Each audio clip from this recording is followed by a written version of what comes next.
Bienvenidos a Vet TV. Hoy vamos a hablar de un tema totalmente diferente. Vamos a ver, por ejemplo, la homeopatía en animales de compañía, la acupuntura, el reiki y la medicina antroposófica. Vamos entonces con el doctor Horacio de Medio, comenzando con la homeopatía.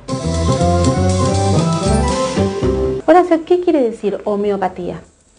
Bueno, homeopatía es una palabra que deriva del griego y significa tratar a las patologías por su semejante o por su similar, en realidad. La alopática en general está tratada justamente, casi diría, con lo contrario. Trata fundamentalmente con lo diferente. Por eso que nosotros en la facultad fundamentalmente hemos aprendido un sistema a tratar por los contrarios, no por lo similar. Así damos para un espasmo un antiespasmódico, para una infección un antibiótico, para un dolor un antiálgico o para una inflamación un antiinflamatorio. Si tomáramos como ejemplo un dolor o un problema intestinal, explícame cómo lo manejarías entonces con la homeopatía. Por ejemplo, para un problema intestinal común, una diarrea. Una diarrea. Recurriríamos a un medicamento que cuando fue experimentado, o sea, probado, estudiado en un sujeto sano, produjo una diarrea similar a la que queremos curar en ese paciente enfermo. ¿Y eso por qué es? ¿Es porque la cantidad de medicamento que se utiliza es menor? Bueno, en realidad está dado esto por un concepto que se llama inversión de efectos, que depende de la dosis. Esto también está bastante especificado en la toxicología, ¿no? Hay un viejo dicho que dice que lo que mata es la dosis, ¿no? O sea, si vos te pasás del margen tóxico de cualquier medicamento, empiezan a aparecer los síntomas de envenenamiento. Bueno, esto parecería ser una cosa similar. Hay sustancias que en determinada dosis tienen un efecto y cuando esa dosis o cantidad disminuye, tiene un efecto prácticamente inverso. Cuando un ser humano va a un homeópata, seguramente el homeópata le dedica mucho tiempo a charlar para poder conocer, digamos, la esencia o el ser humano como un todo, sí. ¿No es cierto? ¿Qué pasa con un perro? ¿Qué tiempo te tomás? ¿Cómo pensás como médico, ¿no?, para poder comprender ese animal? En medicina veterinaria nuestras consultas son lo más parecido a una consulta pediátrica. Entonces nosotros nos manejamos con dos fuentes de información. Una, la que nos cuenta espontáneamente los dueños de la mascota, sea perro, gato, pájaro o caballo, por poner los animales más comunes. Y lo otro es lo que nosotros rescatamos como síntomas de la semiología convencional, que es revisar al paciente como cualquier escuela médica lo aborda. Podría tratarse que, como es nuestra mayoría en nuestra casuística, de que el paciente ya tiene una determinada constitución que lo predispone a padecer determinado tipo de enfermedades reiterativas, trastornos digestivos, trastornos respiratorios, trastornos de piel, que son nuestra mayor casuística, trastornos de conducta que pueden ser peligrosos para el propio animal o para afectar la convivencia con el ser humano. Entonces ahí hacemos un abordaje distinto. En los casos crónicos, que son los que nos llevan más tiempo, investigamos no solamente el presente de ese paciente, sino todo lo que llamamos la biopatografía remota, o sea, toda su historia conocida desde que está viviendo con ese tenedor o con ese dueño de ese perro o de ese gato.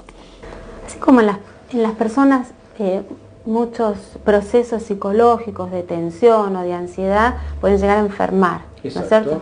¿Pasa lo mismo en los animales? Sí, seguro. O sea, no casualmente una de las especialidades que más ha crecido dentro de nuestra profesión es la etología.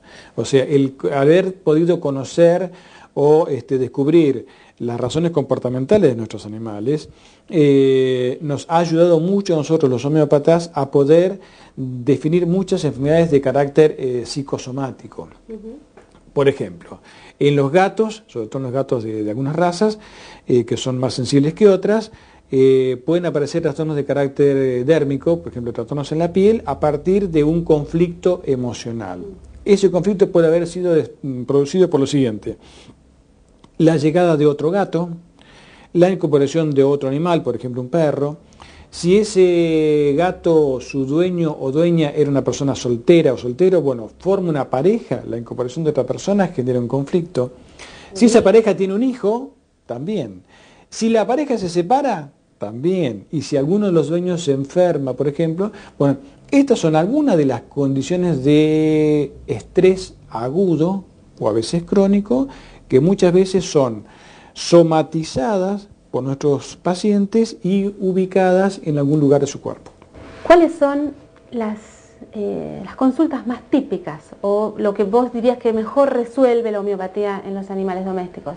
Todos los trastornos funcionales o inflamatorios, sean agudos o crónicos, tienen muy buena resolución con la homeopatía. Te diría que la casuística de casi todos los homeópatas urbanos que trabajamos en ciudades grandes como Buenos Aires, la mayor parte son trastornos de piel.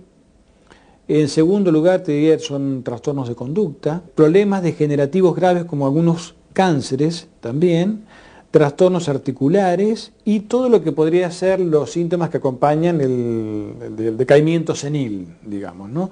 La senilidad se puede tratar muy bien con homeopatía y se pueden detener un poquitito los avances degenerativos propios de la vejez. Audicur, solución para perros de probada eficacia en el tratamiento de otitis.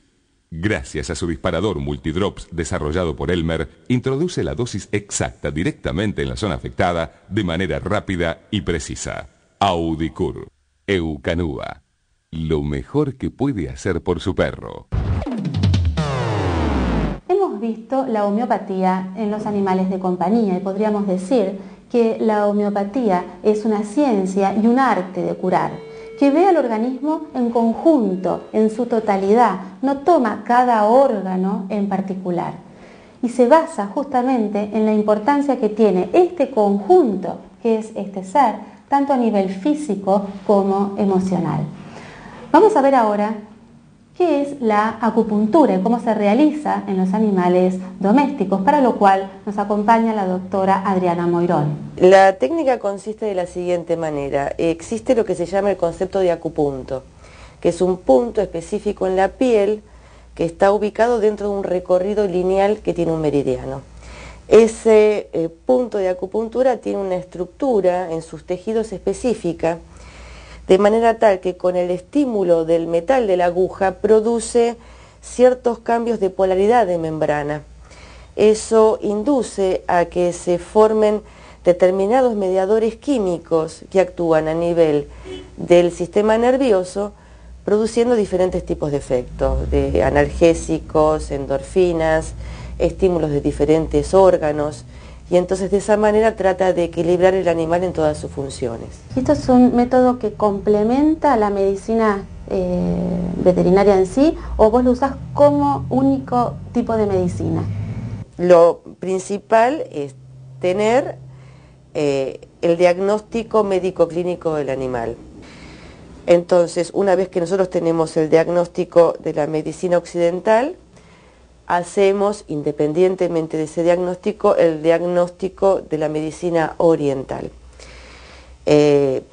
Puede utilizarse de acuerdo a la patología como único tratamiento, pero hay instancias en donde de pronto se puede combinar con otro tipo de terapia, como podría ser la homeopatía o como podría ser algún tipo de medicación de la medicina alopática. Todo depende de la gravedad o de la cronicidad que pueda tener el paciente. ¿Cuáles son los casos más habituales que tratás con acupuntura? En medicina veterinaria tiene más aplicación para alteraciones de huesos, articulaciones, musculares, tendinosas, neurológicas, compresiones medulares, hernias de disco. O sea, trabajás sobre el dolor. Se trabaja sobre el dolor por un lado, pero por otro lado se trabaja para estimular la conducción nerviosa de alguna sección de la médula que de pronto no tiene una buena conducción y es la que te produce la parálisis o la paresia. ¿Por qué se produce esa falta de conducción? O sea, ¿por qué uno trabaja, digamos, como abriendo canales, ¿no es cierto? Sería la explicación fácil, esa es la explicación, ¿no? Como abriendo canales. Y a pesar, por ejemplo, de tener una hernia de disco que produce una semicompresión, esa hernia va a seguir persistiendo, pero la movilidad y el trofismo de esos miembros se va recuperando, porque bueno, para los chinos eso que está pasando sí es importante, pero también hay otra parte dentro de la circulación de la energía de ese individuo que evidentemente está bloqueada y es la que produce que la enfermedad aparezca por esa zona que se ve afectada, por ejemplo, en la médula, ¿no?